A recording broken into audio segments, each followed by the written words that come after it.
بسم اللہ الرحمن الرحیم۔ السلام علیکم۔ ہسٹری سیریز میں آج کا ہمارا جو ٹاپک ہے، مطلب کہ آج کی جو شخصیت ہے وہ ہے صادقین۔ آپ لوگوں نے نام ان کا ضرور سنا ہوگا۔ اگر ہم پاکستان کی مٹی کی بات کریں، اس دھرتی کی بات کریں، تو بہت سارے ایسے سپوت اس دھرتی نے پال کے دیے ہیں دنیا کو، جنہوں نے دنیا میں بڑے بڑے نام پیدا کیے ہیں۔ یعنی کہ ڈاکٹرز کی بات کر لیں، انجینئرز کی بات کر لیں، خطاطی کی بات کر لیں، مصوری کی بات کر لیں، ٹیچنگ کی بات کر لیں، مطلب کسی بھی فیلڈ کی آپ بات کر لیں۔ یعنی کہ بہت سارے آپ لوگوں نے مجھ سے ناراض نہیں ہو جانا کہ جس فیلڈ کا میں نے نام نہ لیا ہو، یعنی کہ ایون کہ ہمارے کاریگر، ہماری لیبر، یہ وہ لوگ ہیں کہ جن کو دنیا مانتی ہے۔ ہمیں اپنی سی وی دینے کی بھی ضرورت نہیں ہوتی۔ دنیا جب پاکستان کا نام آتا ہے تو دنیا ہمیں، ہمارے ٹیلنٹ کو، ہمارے فن کو مانتی ہے۔ تو بہرحال صادقین مصوری اور خطاطی کی دنیا کا وہ نام ہے کہ جس کے لیے اگر ایک لفظ استعمال کیا جائے تو یہ شاید ان کے بارے میں غلط نہیں ہوگا کہ خطاطی اور مصوری کا اس وقت تک کی اگر ہم بات کریں تو حرف آخر سید، ان کا پورا نام سید صادقین، پورا ان کا نام ہے جی سید صادقین حسین نقوی، سید صادقین حسین نقوی۔ اور آپ 1930 میں 1930 میں ہندوستان میں امروہہ میں پیدا ہوئے، ارلی ایجوکیشن وہاں پر حاصل کی، اور پھر 1948 میں 1948 میں آپ نے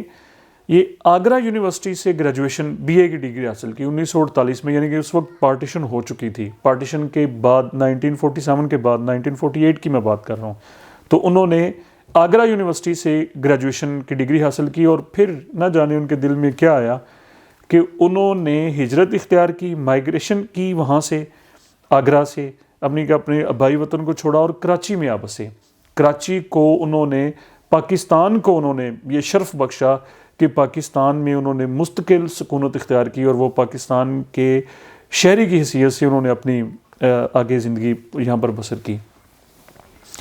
اچھا، یہاں سے پھر انہوں نے 24 سال کی عمر میں، یعنی کہ ان کی ایج ابھی صرف 24 سال تھی کہ ان کے فن پاروں کی پہلی نمائش کراچی میں منعقد ہوئی۔ صرف 24 سال ان کی اس وقت عمر تھی، اور ان کی اصل جو شہرت ہے، یعنی کہ اگر ہم صادقین کی بات کریں ایک ورڈ میں کہ یہ انہوں نے شہرت کیسے حاصل کی، تو اصل میں وہ ایک مخصوص ایک ٹائپ ہوتی ہے خطاطی کی کہہ لیں یا مصوری کی، اس کو میورلز کہا جاتا ہے۔ آپ لوگ جانتے ہوں گے جو کہ آرٹس کے خاص طور پہ جو اسٹوڈنٹس ہیں، میورلز کہا جاتا ہے کہ دیواروں پر جو خطاطی کی جاتی ہے، مختلف جگہوں کے اوپر دیواروں کے اوپر خطاطی یا جو مصوری کی جاتی ہے، پینٹنگ کی جاتی ہے، اس کو میورلز کہا جاتا ہے۔ اور صادقین کی اصل وجہ شہرت جو ہے وہ میورلز ہے۔ میورلز کی وجہ سے دنیا بھر میں انہوں نے شہرت حاصل کی۔ میں اس کے بھی آپ لوگوں کو بتاتا ہوں کہ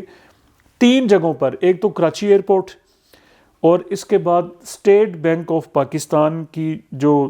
لائبریری کی جو چھت ہے وہاں پر، اور لاہور کے عجائب گھر میں آپ لوگ جا کے دیکھ سکتے ہیں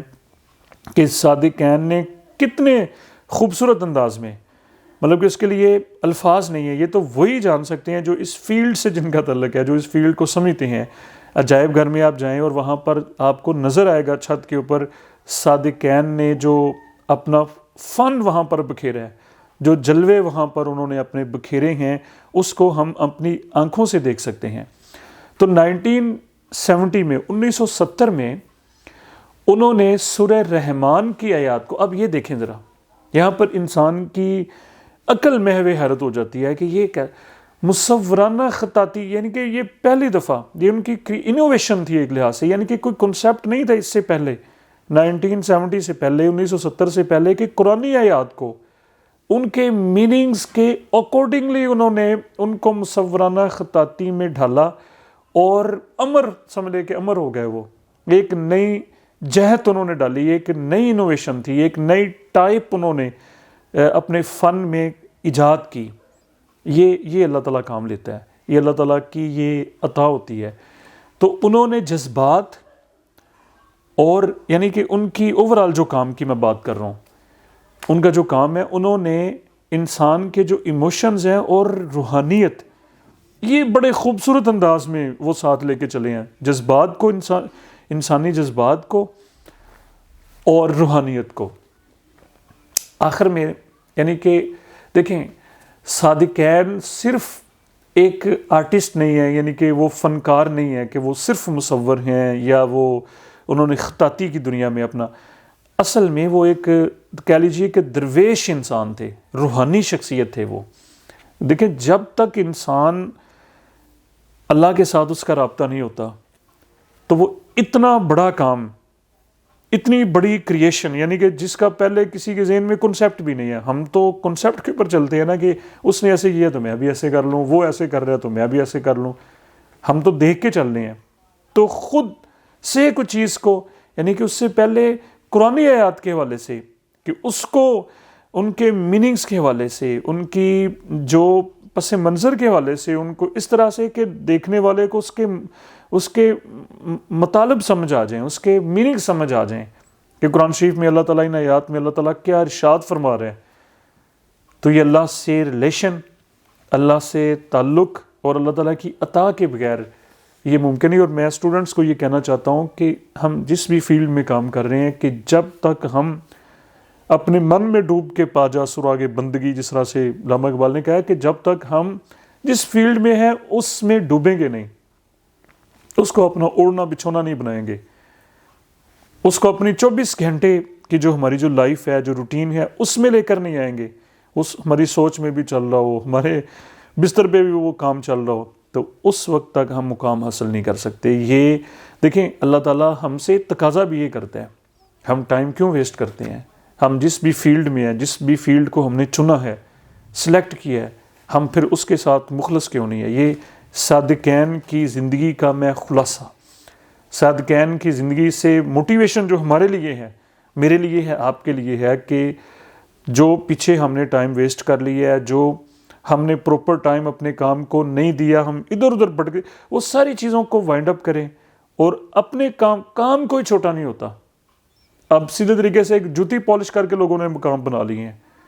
کام کوئی چھوٹا نہیں ہوتا، فن کوئی چھوٹا نہیں ہوتا، جو بھی کر رہے ہیں مخلص ہو جائیں،